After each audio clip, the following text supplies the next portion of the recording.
All right, play with matches. Let's go. We have an exciting show for you guys today. We're going to talk about some frat boys, heroes to the United States. Go Team Chad. Team Chad. Because guess what? Just when you think that college campuses are only a breeding ground for disloyal, crybaby leftists that hate America, You're wrong. The frat boys come to the rescue, which is, it just makes me proud to be one of them. You know what I mean? To be associated with the Greek system. Yeah. Yep. You know, I wondered, actually, I'll save that for a second. Let's actually, let's look at this. And by the way, anybody who's watching the channel, why don't you go ahead and subscribe and ring the bell. That way you'll know every time that we upload. It's a new channel, so you're going to need to pay attention. That's true. YouTube's not going to just show it to you. Okay, so check this out, Gabrielle. University of North Carolina fraternity brothers defend reinstated American flag from campus mob who replaced it with the Palestinian flag. I mean, just don't do that. They tried to replace an American flag with the Palestinian flag. No. Insanity. Okay, so let's just watch this real quick. Oh, perfect. Commercials.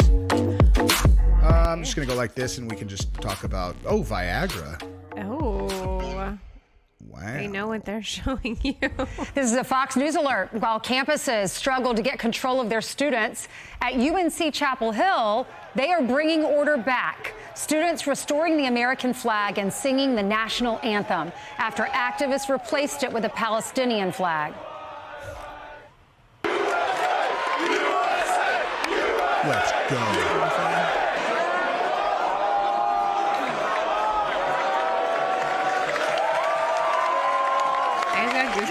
Me too. Here with reaction, Fox and Friends weekend co-host Pete Hegseth and Will Kane. Hey guys. Dude, especially for me because I can you can feel the energy of I can what it tell was you like to be there. Exactly how that happened too. Yeah. Because it was I guarantee, because if you've ever been in a fraternity that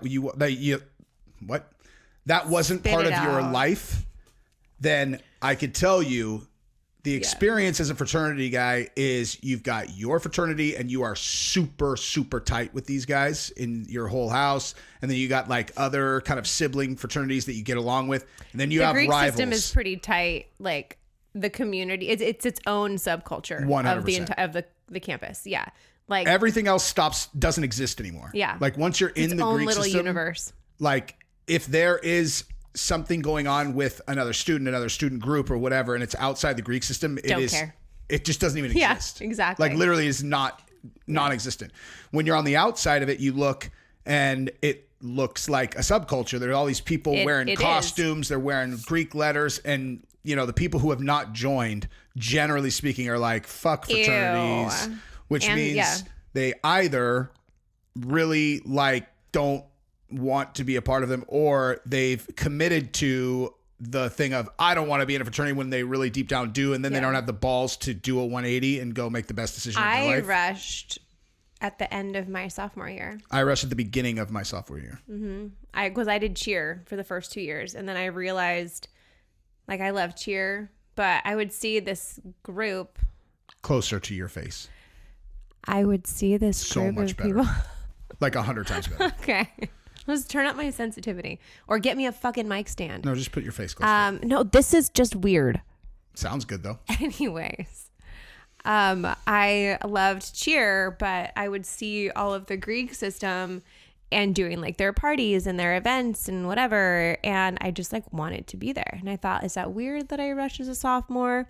And then I got over myself, and it was the best decision ever. I had so much fun my end of my sophomore year, junior year, and senior year, and it was 100% totally because I was part of that system. And those friends that I made during those last two years and change are my lifelong friends.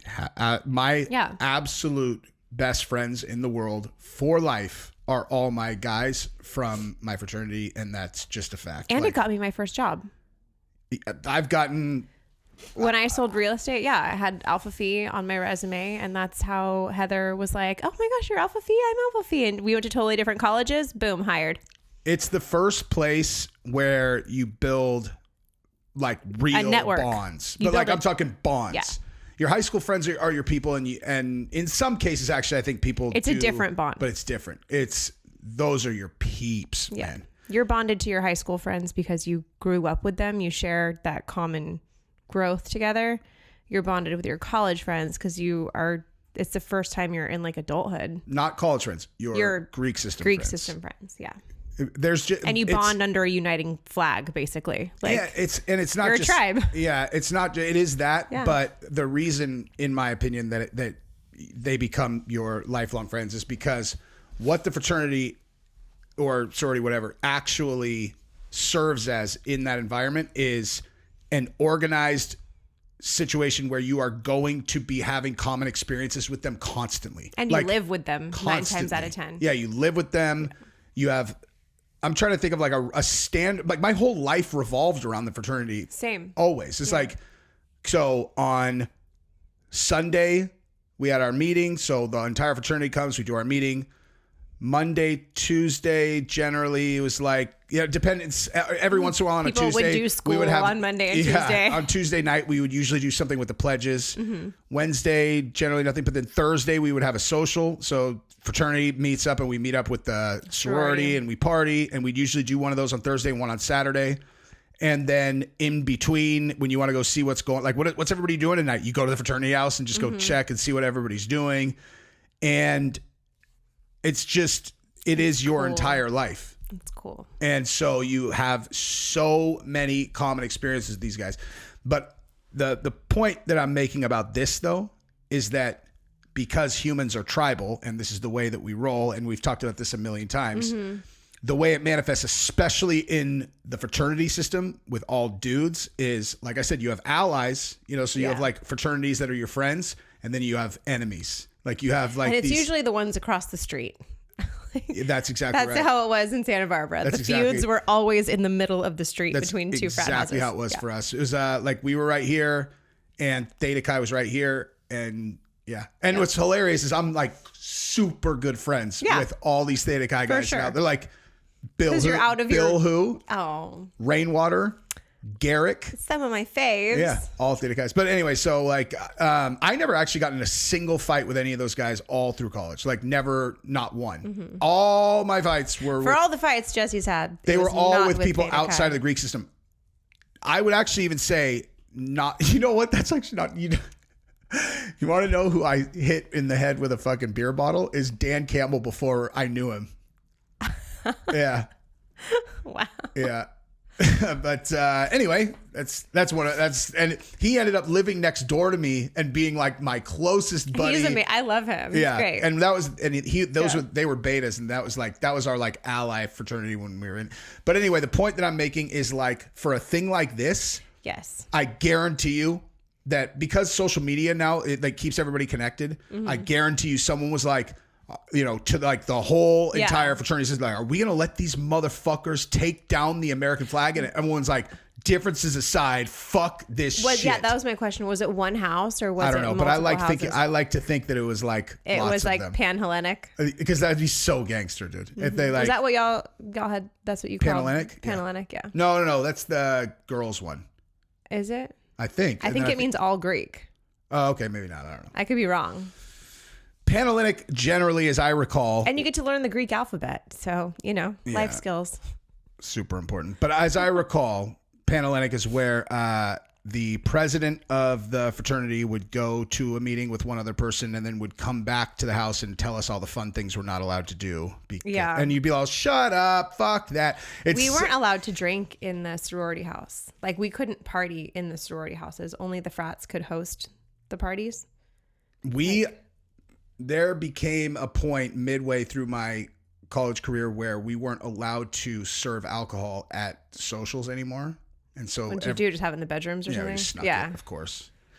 But it made a huge impact, dude. Like, because the first 2 years, we had our basement and we just had a bar, like an open bar, everything, and everybody just rolled up and did it. And then like having to like take people into the rooms, like that sounds good, you're like, oh, you had to take the girls in the room. It's like that's not how it plays out. No, like, it's not nearly as fun. You're just going in there to take a shot and leave. Like you're not like, Yeah. But that was because this pledge died. Alcohol poisoning? Alcohol poisoning. And it was this fucking super off-brand frat, too. I think you told me this. Well, there's 2 times this happened. The one was So maybe this was a good rule. Well, no, the second time it happened had nothing to do with booze. They were hazing this guy. And this was like an actual, for real off-brand frat. Mm-hmm. Like, wasn't even a national house. It was like Timu frat. It was that's exactly what they were. Delta Psi Delta. It's where I got fucking roofied too. Same house, dude. Wow. But they were doing some hazing shit where they made the pledges drink a fucking 100 gallons of water or some shit. Yeah. They died of dehydration from too much water. Exactly. That's exactly what happened. My mom had a friend who went to the hospital for that because a lot of people don't know this. Like, you can drink too much water where you actually become dehydrated because it throws off your electrolyte balance. Mm-hmm. Like, it's super, super dangerous. Yeah. And they actually, they died. And so that was the year after I left. But while I was there, it was this fraternity. And like, dude, I'm telling you, this was not a fraternity known for partying at all. They were like, they're nerds, dude. Like, this is like a nerd kind of nerd. They were like straight up nerds. We had some nerdy frats. I know exactly what you mean. Yeah. Yeah. Like, we'd be like, we have a TG with them tonight. Yeah. I mean, and they would literally be like, we have to have at least 20 girls there. Like, you have to go. Yeah. Like, I'm saying, like, there was no self-respecting hot girl from any of the good sororities who would have a boyfriend in that fraternity. Mm-hmm. Just straight up. But so they had Big Brother night, where they find out who their big bro is going to be, and all of them get super blacked out. And one of the pledges got fucking wasted, obviously, like super wasted. They put him down in the basement, put him to sleep. He aspirated. He goes to sleep, choked on his own puke, and died. And what do you do, friends? So you lay your friends on their side if they're that fucked up. I can't even tell you how many times I did that for people. I would go in rooms and find them like passed out and be like, roll them on their side and put a pillow fort behind their back so they literally couldn't roll over. You are not like regular people. I know. I've always been like a caretaker. But you have a gift for like body caretaking, But yeah, so that happened, and it was nuts because the reaction from the school and every other thing was as if this had happened at the other side of like abuse, Like, what actually happened was they just all got wasted. Yeah. Guy got too drunk. And they put him down there, and they were not responsible. Like, he was under duress. Because it was a pledge. Yeah. And it was like big bro night, and they were forced to drink. Yeah. Which is only kind of halfway true. Like, you're gonna get drunk on big bro night or whatever. I actually don't know. I wasn't there, but the way that it was presented was not the way it is. That's one of those things. Who was your little bro? Dave Arntz. Oh yeah, I knew that. That's so cute. I love him. He's fucking amazing. That's Dave Arntz, though. That's probably a perfect. Say our friends' last names, but whatever. He's a stud. But like, that is like the first example that I could give in my own life experience where, like, he and I would have been way better friends if he wasn't my little bro. Where it wasn't like that, like forced weird, like pressure, like, because he and I vibed so. Like, I think that I love he's him. so funny, dude. He's great. Anyway, it doesn't matter. But like, as far as your mic, as far as this whole thing went, the school. So they were like, everybody knew it was like the world just changed for all of us. And at the service that we did that they did for the guy at the school, everybody went. All the fraternity guys went, and we're sitting in this auditorium. And the dean of students. You told me this came out, like, reprimanded everyone. Dude, it was crazy. Yeah. We were there to be somber and pay respects to this kid. And they got on the microphone and fucking annihilated the fraternities. And he's like, your world will never be the same. And we were like, Lord Almighty. And he said that he had just sat with the kids' parents. So I'm sure that the kids' parents were in the crowd and coming. No, I just mean, like, imagine. Oh yeah, they laid into him saying, or just were utterly devastated, right? But so like blaming the Greek system, so he comes out there and has to give this show of power and whatever. I just think like he was probably emotionally affected by how destroyed the families were, and in his mind they forced, whatever. Yeah. So I still remember this day like that. I remember where I was sitting in that auditorium because it was just so inappropriate that he did that, like it's weird for like even looking back now, you still think it's inappropriate. 100%. Yeah. That's what I'm saying. Like it's weird for like a guy, I was like 21 at the time, for like a 21-year-old to feel comfortable being like, wow, that was like wildly inappropriate about something that a dean did, but I still will stand by this to this day. It was just like, wow, dude, like that's disrespectful, This is kid's service. Our chancellor in Santa Barbara, Chancellor Yang, have I told you what him and his wife used to do? Swing? No. So I went to school in Santa Barbara. We had Isla Vista, and the main like party street was a street right on the beach called Del Playa DP. And it's kind of where like that one particular street would just pop off every Friday and Saturday night. Do you think girls got DP'd more because they were at DP? I don't know. Anyways, Chancellor Yang and his wife would wear their like retro UCSB cardigans, like knit cardigans, and walk down DP from one end to the other, just holding hands through the midst of the chaos. Like it was the cutest, coolest thing. They would do it like it was either Friday or Saturday night. They would do it every single week. And all the student body would be like, Chancellor Yang! And they would just wave. And just like they were on an evening stroll just through the debauchery and chaos. He was so loved. Like it was so cool. I used to love the chaos. That's what I used to always say to my friends when like we would get to some kind of party that was not like ours, and there was just like, I'm like, let's do chaos. And just so we would just walk into the crowd and just like, you just have these rando interactions for some reason, like in the crowd, because like you meet people. It's like you're like, it's almost like being in the middle of a like a cornfield. And like, so you like start talking to some girl and it's like, there's no one else there except you and them, even though there's a million people around. Yeah. It's like this really weird, like unique interaction. Anyway, but so after that, that's when they told us we weren't allowed to drink at the houses with like sororities. That became not all right. And I've told you a story before. I haven't told it on the channel. So like within probably 2 weeks of that situation happening, we found out that the president of that fraternity was getting charged with manslaughter.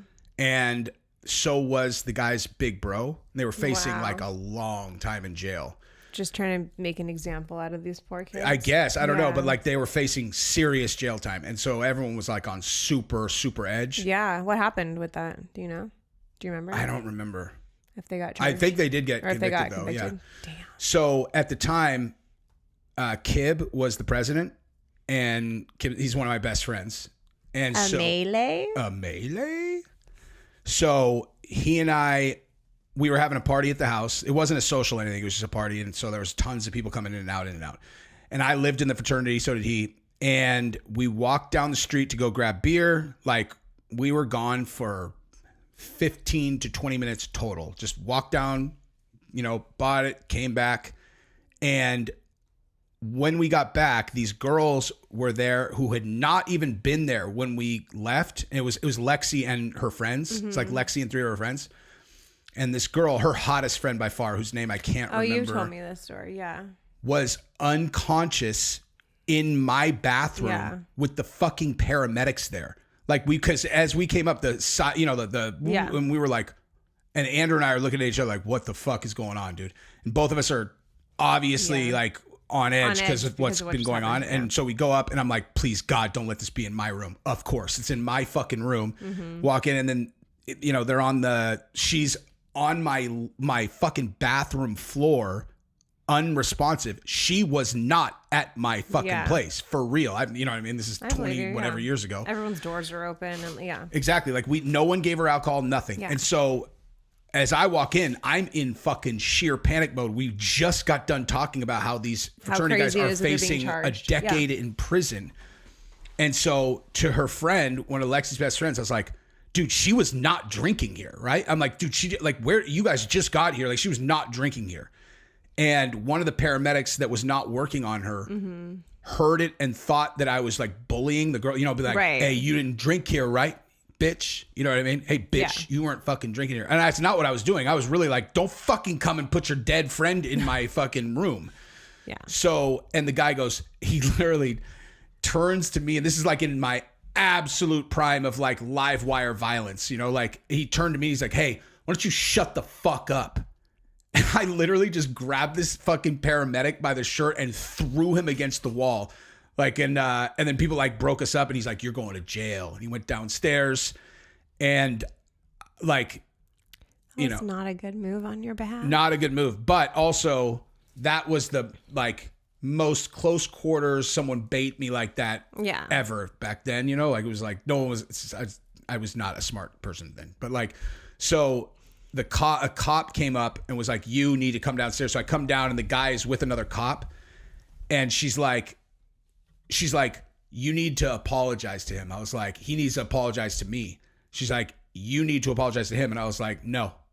And she's like, apologize. I was like, no.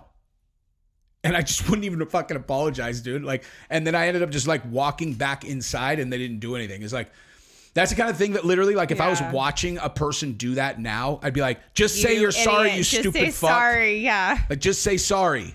Shut, like, idiot. 21-year-olds. Fucking idiot. You're going to go to jail. Retarded. Yeah. You know, so like I didn't go to jail, and only because like luck. You know what I mean? Yeah. Not because smart. Exactly. Dumb. Oh, very yikesy. We didn't have anything like that. The craziest thing happened after I left with the campus shooter dude. I think that fucking surpasses every single thing ever. Yeah. The guy, dude, you guys remember the virgin killer fucking that went shot up Santa Barbara? Check this out. He went and knocked on her sorority's doors first. Okay, before he went on the rampage, that was the first house he went to, knocked on the door, and no one answered. We've always had... He would have killed everyone. No, we've always had a system with the door. If you don't know the person behind the door, you don't open it. And if they... like, you have to physically know the person to unlock the door. Like, that has just always been the rule to keep the house safe. Dude, what year was that? But the way that the Alpha Phi house was set up, if he had gotten in... it would have been really, really bad. He would have killed everyone. There's just no way to get out from the second floor. It would have been 2014. Really bad. So that was actually a while. It was several years after I left. But just like knowing the layout of the house, knowing that he was at that door. Yeah. Crazy. It's insane. It's like if he would have gotten into a sorority house, given the any sorority house would have been bad, but the layout of that house, it would have been honestly really, yeah, I mean, they would have really been bad. Fish in a barrel. But any sorority house he gets into, he's killing all of them, dude. Because girls are gonna freeze. 90% of them are gonna freeze. I don't know. I think they'd run, but there would have been nowhere to run. Well, what's what I'm saying? Where are you gonna run? Like if he gets into the front door. Well, most houses have like different exits or hallways that go different ways. Just like the way that house was set up, there was technically 2 ways down the stairs, but on one side of it, you weren't getting by. Like there was no way to go where you weren't like just right in the line. See, I think most girls would hide and he'd find them. Yeah, I don't know. Crazy. Yeah. That guy was a psychopath? Was a simp ass bitch. Or incel. That's a real incel. Like that is the king of the incels. That's what that dude is. People like worship that dude. Like there's like a subculture on the internet that like worship that guy. People are the worst. He fucking recorded all those videos like he was like a fucking Bond villain. He's all watching. They're so. Have you watched those videos? Yeah. Dude. He's a fucking watching these girls and their boyfriends definitely sexually touching each other, and I just think about that. You're like, what do you think you're fucking filming a movie here, guy? Like, what are you doing? He did think he was filming a movie. And wasn't he like a film? He was the kid of movie producers. Yes. That clearly had serious mental illness. Dude, switching gears to that, if you have a truly disturbed, mentally ill child, I can't even imagine how. I don't know what you do. I don't know what you do either. Like, I just watched this documentary on Amazon called Control Alt, like passion or something. Control Alt. It's like it's a word that starts with a D that means like passion or whatever. I don't know. So it's about this guy who fell in love with a cam girl. Okay. He was an unemployed nurse. So he'd been a nurse and he got fired from that job and then got kicked out of med school for 2 separate incidents. His brother was like his best friend and also was doing the same thing, was like a employed nurse and was finishing his Control Alt Desire. Oh, Control Alt Desire. Right. I was close. Yeah, you were. So he ends up unemployed and like just deeply depressed. Like he's in like this despair level of depression, and he ends up connecting with some cam girl, and he like falls in love with this cam girl. Okay. He was donating $16,000 to $20,000 a day to this girl. It's like robbing his parents blind. Like his parents had money and he figured out how to get into it. Wow. He ended up donating something. I can't even remember what the full number is. It's as insane as you would imagine with $20,000 a day. And like, this girl was probably so stoked. Oh my God. Can you imagine? Like they had each other's cell phone numbers and stuff. And like, you know, like she treated him like her fucking boyfriend. Like she was paying, like she was getting $20,000 a day. Yeah. In this documentary, they actually went to try to find her. And so you get to see where she lived. She lived in, I think Bulgaria, Bulgaria, or it's not. She was international. Of course. Like not Ukraine. It's not Ukraine, but it's like, I think it was Bulgaria. Maybe if it was Romania, I would have remembered because I would have thought about Andrew Tate. So I'm pretty sure it was Bulgaria. So, and it's like this like ex-Soviet fucking like it looks like the projects. Yeah. So anyway, so he did all that and his parents end up having this intervention. And when they found out what had happened and try to imagine that you have a grown son who's like 30 years old. Jesus. Okay. And both the brothers still lived at home, not because they were losers, but because, well, initially not because they were losers. They just kept a little bit of a failure to launch, but okay. Well, they kept the family together, so they were saving money, and they were both nurses in med school. Like the brother was fucking doing it. He was making money, like lots of money, just whatever. So that situation, I get it. But then think about like one of them loses their way, like now they're completely unemployed and unemployable, and still in your house like a bad stench, you know what I mean? And so you're already looking at him like, look at this fucking loser, you know what I mean? Like eventually you're like, what are you doing? Like, what the fuck are you doing? And then to have him steal $2 million from you or whatever it was, like and donate it to a fucking cam girl. So he gets caught, right? And the dad, like they check him into some fucking institution or whatever. But when he comes back, they're like, these are the fucking rules, kid. Yeah. You know, like these are the rules. And inside of like a day, he's out trying to like get money so he can go and donate to the cam girl, whatever. So the end of this story is this a true story? 100% true story. Good God. End of this story, I can't remember exactly what the final straw was, but more having to do with the cam girl and the parents confronting him, whatever. He murders his mom, dad, and brother.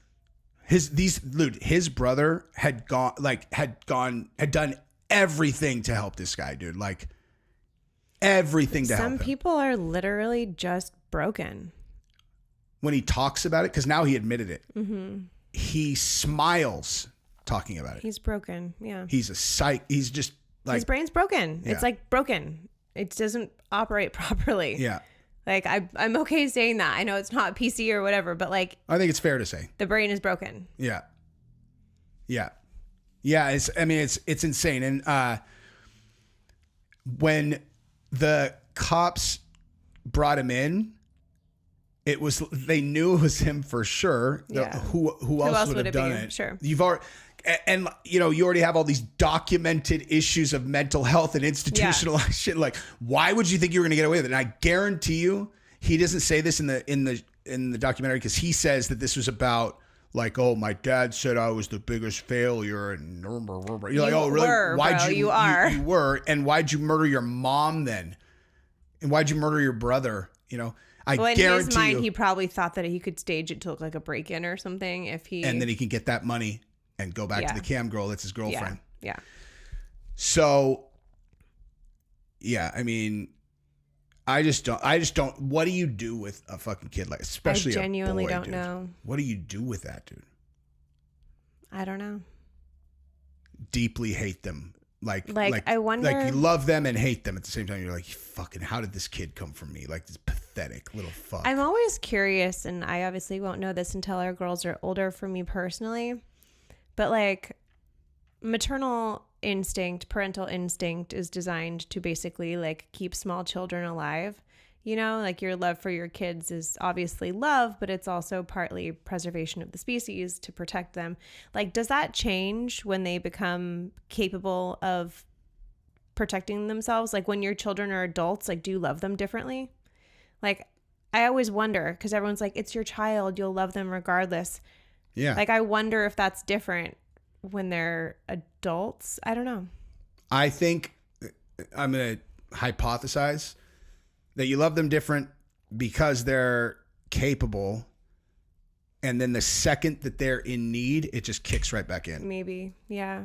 You know, I mean, what I've seen, without, I'm not gonna like name names here, but some of my family members do for her son, who was literally like that guy, clinically dead several times, ODing, taking money, like.